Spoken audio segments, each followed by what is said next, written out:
Hello friends, green garden നേറ്റിയുടെ പുതിയൊരു വീഡിയോയിലേക്ക് എല്ലാ കൂട്ടുകാർക്കും സ്വാഗതം. ഇന്നത്തെ വീഡിയോയിൽ നമ്മുടെ റോസാ ചെടികളിലെല്ലാം ഇതുപോലെ ധാരാളം പൂക്കളോടുകൂടി നിൽക്കണമെങ്കിൽ നമ്മൾ ചില വളപ്രയോഗങ്ങൾ ചെയ്തു കൊടുക്കേണ്ടത് അത്യാവശ്യമാണ്.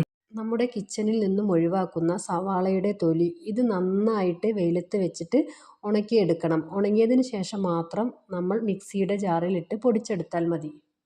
ഇതിൻ്റെ കൂടെ മുട്ടയുടെ തോടുണ്ടെങ്കിൽ അതും ചെടികൾക്ക് വളരെ നല്ലതാണ്. ഈ ഒരു റോസ് പ്ലാന്റിനാണ് ഇന്ന് വളം ചെയ്ത് കൊടുക്കുന്നത്. ഈ ചട്ടിക്കകത്തുള്ള മണ്ണ് നന്നായിട്ടൊന്ന് ഇളക്കി കൊടുക്കണം. അത് നമ്മുടെ റോസ് പ്ലാന്റിന് മാത്രമല്ല, ഏതൊരു ചെടിക്ക് വളം ചെയ്ത് കൊടുക്കുകയാണെങ്കിലും അതിൻ്റെ മണ്ണ് നന്നായിട്ടൊന്ന് ഇളക്കി കൊടുക്കണം. നന്നായിട്ട് ഇളക്കിയതിന് ശേഷം നമ്മൾ പൊടിച്ചു വെച്ചിട്ടുള്ള സവാളയുടെ പൊടി ചുറ്റുവശത്തായിട്ട് ഇട്ട് കൊടുക്കുക. ഉള്ളിത്തൊലിയിലുള്ള പൊട്ടാഷ് നമ്മുടെ റോസാ ചെടികളിലെല്ലാം ധാരാളം പൂക്കൾ ഉണ്ടാകുവാൻ സഹായിക്കുന്ന ഒരു ഘടകമാണ്. ഉള്ളിത്തൊലി നന്നായിട്ട് ഇട്ടതിന് ശേഷം നമ്മൾ ഇളക്കിയ മണ്ണ് വീണ്ടും അതിൻ്റെ മുകളിലോട്ട് തന്നെ ഇട്ട് കൊടുക്കണം.